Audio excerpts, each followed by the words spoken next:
Welcome नमस्ते। आज चाहिँ हामी परिवर्तन गाउँपालिका 1 नम्बर के चैतलेकको माथि टापुमा आछौँ। हामी चाहिँ यहाँ चाहिँ सेउको बगैँचा रहेछ। यहाँ चाहिँ यसरी सेउ फुलिरहेको छ। यसरी सेउ फुलिरहेको छ एकदम टापुमा।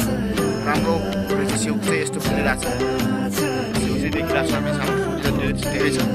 यहाँ अवलोकन गर्दा देखिरहेको छ हामी फुलहरू देखिरहेको छ। राम्रो फुल लाग्दो देखिरहेको छ हैन।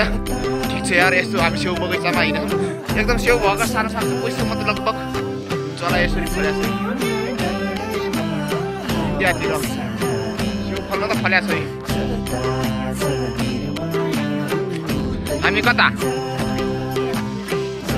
हैन सिजन लाउन अब राम्रै होला जस्तो यहाँ सिजनमा पैसा कमाइएला। साना साना बोट पनि भइरहेछ। एकदम हाइट रहेछ यहाँ चाहिँ। के छ त भाइ, के सुकेको छ? गर्लफ्रेन्डले धोका दियो के हो? ए रातभरि छोरी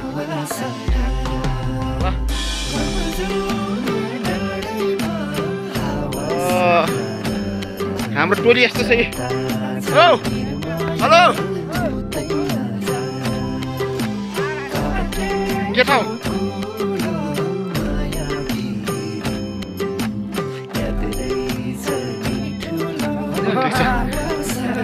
कुन विद्यालयको नाम पनि भनौँ न।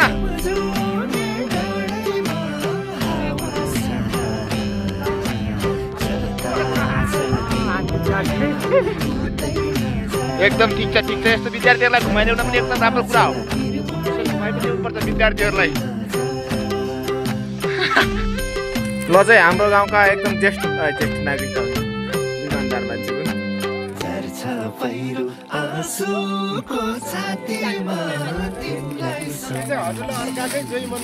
एकदम एकदम अर्का चाहिँ मन पर्यो नि के अरे अर्का